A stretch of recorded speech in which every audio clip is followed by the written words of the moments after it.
اور لوگوں کو آپ صلی اللہ علیہ وسلم کی وفات کے بارے میں بولنے سے روک رہے تھے، لیکن حضرت ابو بکر رضی اللہ تعالیٰ عنہ رسول اللہ صلی اللہ علیہ وسلم کے ممبر پر چڑھے اور کہا عمر بیٹھ جا،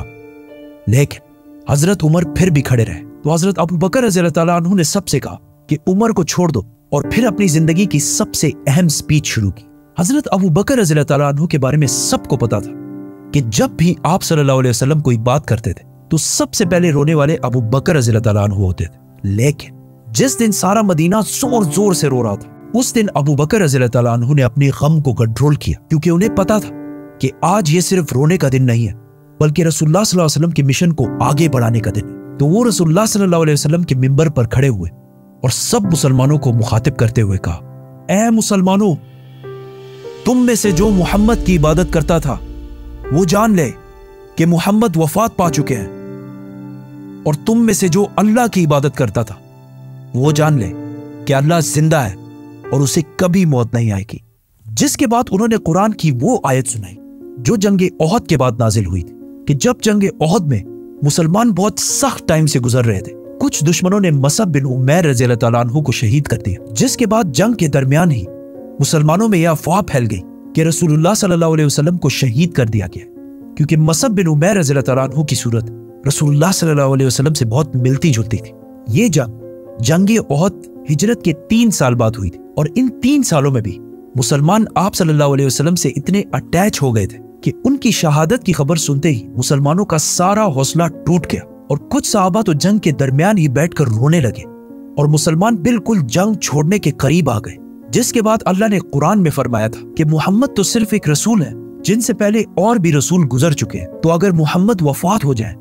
اور یا انہیں شہید کر دیا جائے تو کیا تم اسلام سے پیچھے ہٹ جاؤ گے؟ جیسے ہی ابو بکر رضی اللہ تعالیٰ عنہ نے یہ آیت مسلمانوں کے سامنے تلاوت کی، حضرت عمر جو باڈی سے بہت مضبوط اور طاقتور شخص تھے وہ بالکل زمین پر گر گئے، اور صحابہ نے بعد میں کہا کہ یہ ایسے تھا کہ جیسے ہم نے پہلی دفعہ یہ آیت سنی ہو۔ حضرت ابو بکر رضی اللہ تعالیٰ عنہ کے سمجھانے کے بعد مسلمانوں کو آہستہ آہستہ سمجھ آنے لگی کہ واقعی رسول اللہ صلی اللہ علیہ وسلم اس دنیا سے رحلت فرما چکے ہیں۔ لیکن اب جب سارے مسجد نبوی میں موجود تھے تو اچانک کچھ لوگوں نے آ کے بتایا کہ مدینہ کے انصار رسول اللہ صلی اللہ علیہ وسلم کے بعد اپنا نیا لیڈر چوز کرنے والے ہیں۔ تو حضرت ابو بکر، عمر اور حضرت ابو عبیدہ رضی اللہ تعالیٰ عنہ سیدھا اس میٹنگ کی طرف بڑھے جہاں انہوں نے دیکھا کہ مدینہ کے کافی انصار حضرت سعد بن عبادہ رضی اللہ تعالیٰ عنہ کو بیعت دینے والے ہیں، کیونکہ سعد بن عبادہ مدینہ کے سب سے بڑے قبیلے خزرج کے سردار تھے اور اس اسلامک ایمپائر کا کیپٹل مدینہ تھا، تو اسی لیے لوگ نیچرلی انہی کو نیکسٹ لیڈر سمجھ رہے تھے۔ لیکن اچانک حضرت ابو بکر اور عمر وہاں پہنچے اور وہاں ساروں کو سمجھانے کی کوشش کی کہ یہ اب وہی پرانی مدینہ کی چھوٹی سی حکومت نہیں رہی، بلکہ یہ اب پورے عرب کی حکومت ہے، اور عرب قریش کے علاوہ کسی کو بھی اپنا لیڈر نہیں مانے، کیونکہ قریش عرب کے سب سے امپورٹنٹ شہر مکہ کے رہنے والے لوگ تھے جن کی پورا عرب بہت عزت کیا کرتا تھا، کیونکہ مکہ میں عرب کی سب سے ہولی سائٹ کعبہ ہے، اور بہت سال پہلے ابرہہ کے 60,000 کے لشکر کو ایک میریکل سے ہرانے کے بعد ان کی عرب میں بہت عزت بچ چکی تھی، اور اب محمد صلی اللہ علیہ وسلم بھی اسی قریش قبیلے میں سے تھے، which means اب قریش ہی عرب کو یونائٹ رکھ سکتا تھا، اور وہاں کھڑے سارے لوگوں نے ان کی بات سے ایگری بھی کیا، جس کے بعد لوگوں نے سعد بن عبادہ رضی اللہ تعالیٰ عنہ کو بیعت دینا چھوڑ دی۔ لیکن یہ بحث پھر بھی جاری رہی کہ کون آپ صلی اللہ علیہ وسلم کے بعد اس اتنی بڑی ایمپائر کو سنبھالے گا۔ آخر حضرت ابو بکر رضی اللہ تعالیٰ عنہ نے انہیں کہا کہ ہمیں عمر یا ابو عبیدہ میں سے ایک کو اپنا خلیفہ چوز کر لینا چاہیے، لیکن عمر رضی اللہ تعالیٰ عنہ نے حضرت ابو بکر کے ہاتھ پر بیعت کر لی اور کہا آپ سے بہتر اس پوسٹ کے لیے کوئی بھی نہیں ہے، اور انہی کو خلیفہ ڈکلیئر کر دی۔ اب تک اس محفل میں جتنے بھی نام لیے گئے ان ساروں میں سے کسی پر بھی اتفاق نہیں ہو رہا تھا۔ جیسے ہی حضرت عمر نے ابو بکر رضی اللہ تعالیٰ عنہ کا نام لیا وہاں سارے ہی اس بات پر راضی ہوئے اور سب نے حضرت ابو بکر رضی اللہ تعالیٰ عنہ کے ہاتھ پر بیعت کر لی، اور اس طرح کچھ ہی ٹائم میں اس اتنی بڑی ایمپائر کا خلیفہ مسلمانوں کے درمیان مشورے سے سلیکٹ کر لیا گیا، جبکہ باقی سارے ایمپائرز میں ہمیشہ بہت خون خرابے کے بعد یہ فیصلہ ہوتا تھا، اور آخر حضرت ابو بکر رضی اللہ تعالیٰ عنہ 59 ایئرز کی ایج میں خلیفہ بنے۔ لیکن اس سارے میٹنگ میں ایک شخصیت موجود نہیں تھی، حضرت علی رضی اللہ تعالیٰ عنہ، کیونکہ وہ آپ صلی اللہ علیہ وسلم کی تدفین میں مصروف تھے۔ جب حضرت علی رضی اللہ تعالیٰ عنہ کو اس میٹنگ کا پتہ چلا تو انہوں نے حضرت ابو بکر رضی اللہ تعالیٰ عنہ کے ہاتھ پر بیعت نہیں کی، اس بات پر کہ یہ اتنا بڑا فیصلہ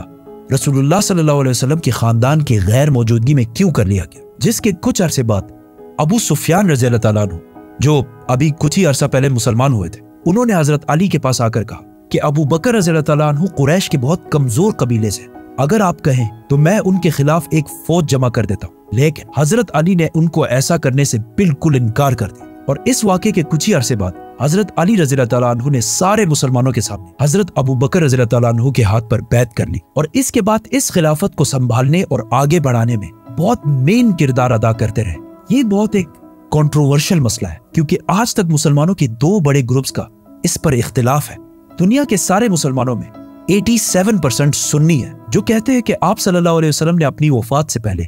کسی کو اپنا سکسیسر خلیفہ نہیں چنا، اور مسلمانوں نے خود مشورے سے فیصلہ کر کے حضرت ابو بکر رضی اللہ تعالیٰ عنہ کو خلیفہ چن کر بالکل صحیح کیا۔ اور مسلمانوں میں 13% شیعہ جو کہتے ہیں کہ نہیں،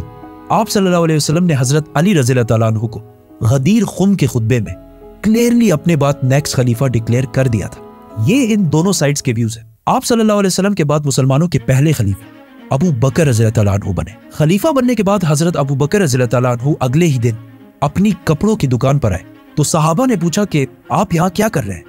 تو انہوں نے کہا اگر میں کاروبار نہیں کروں گا تو اپنی فیملی کو کیسے کھلاؤں گا؟ جس پر مسلمانوں نے کہا کہ ہم آپ کی کوئی تنخواہ سیلری سیٹ کر دیتے ہیں، جس پر ابو بکر رضی اللہ تعالیٰ عنہ نے کہا تو پھر میری سیلری ایک عام مزدور کے سیلری کے برابر سیٹ کی جائے۔ لیکن صحابہ نے کہا کہ مزدور کی سیلری تو بہت کم ہوتی ہے، تو حضرت ابو بکر رضی اللہ تعالیٰ عنہ نے کہا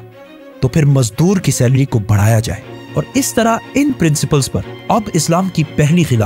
خلافت راشدہ شروع ہوئی۔ ابو بکر رضی اللہ تعالیٰ عنہ نے خلیفہ بنتے ہی سب سے پہلے وہ فوج روانہ کی جو آپ صلی اللہ علیہ وسلم کی بیماری کی وجہ سے رک گئی تھی، اور باقی سارے کاموں کو بھی اسی طرح کنٹینیو رکھا جس طرح پہلے ہوا کرتے تھے۔ لیکن یہ کوئی آسان کام نہیں تھا،